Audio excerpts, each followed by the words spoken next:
वाला अलग अलग धर्म का व्यक्ति है, लेकिन मारने वाला सिर्फ एक ही धर्म का व्यक्ति है। इसके अंदर इस्लाम भी बेनकाब हो गया है। बांग्लादेश के अंदर जिस तरीके से हिंदू निर्मम हत्या हुई, उसके विरोध में आई रुद्रसेना देवभूमि उत्तराखंड हिमाचल द्वारा। मरने वाला अलग अलग धर्म का व्यक्ति है, लेकिन मारने वाला सिर्फ एक ही धर्म का व्यक्ति है।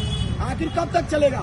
इसलिए अब पूरे विश्व के अंदर इस्लाम भी बेनकाब हो गया है, क्योंकि जब जब भी इस तरीके का काम होता है तो इस्लामिक संगठन और इस्लामिक स्कॉलर्स इस पर जुबान नहीं खोलते और वो मौन संरक्षण देने का काम करते हैं।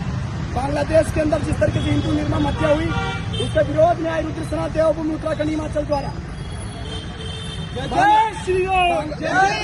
बांग्लादेश का आज से सुअर को उसका घोषित किया गया है, क्योंकि पहले भारत ने उसकी जान बचाई और उसके बाद आज बांग्लादेश का विधिवत तरीके से हम इस सुअर को उसका बाप घोषित करते हैं, क्योंकि वो सुअर जैसा ही काम करता है। आज आप देख रहे होंगे अल्लाह घोषित करते हैं। हमारे पैरों के नीचे आपको बांग्लादेश का झंडा दिख रहा होगा, जिसमें कुत्ते जो है लगाए गए हैं, और हम इसका घोर विरोध करते हैं। यदि जल्दी बांग्लादेश के हिंदुओं पे हत्या जो है, हिंदुओं पे कतलेआम और हिंदुओं पे जो हिंसा है वो बंद नहीं हुई, तो मैं भारत सरकार से निवेदन करता हूँ, रुद्रसेना देवभूमि उत्तराखंड आपके साथ है। हमें कटना मरना पड़े तो हम कटने मरेंगे, लेकिन अब बांग्लादेश को उसके नक्शे से निपटा दिया जाए। जय श्री राम। विपक्ष के मुंह में दही जमी हुई है। इतनी सारी हत्याओं के बाद भी विपक्ष मौन है, कुछ नहीं बोल रहा, तो ऐसे विपक्ष को क्या कहेंगे आप?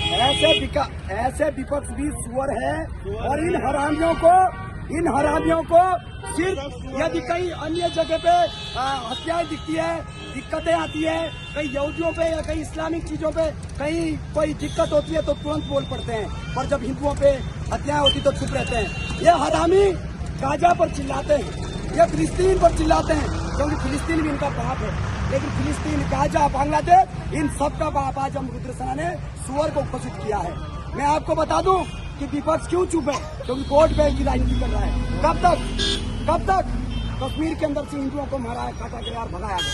क्या वहाँ पे विपक्ष या कांग्रेस नहीं थी ना? आज की डेट में वहाँ ये नहीं पूछते।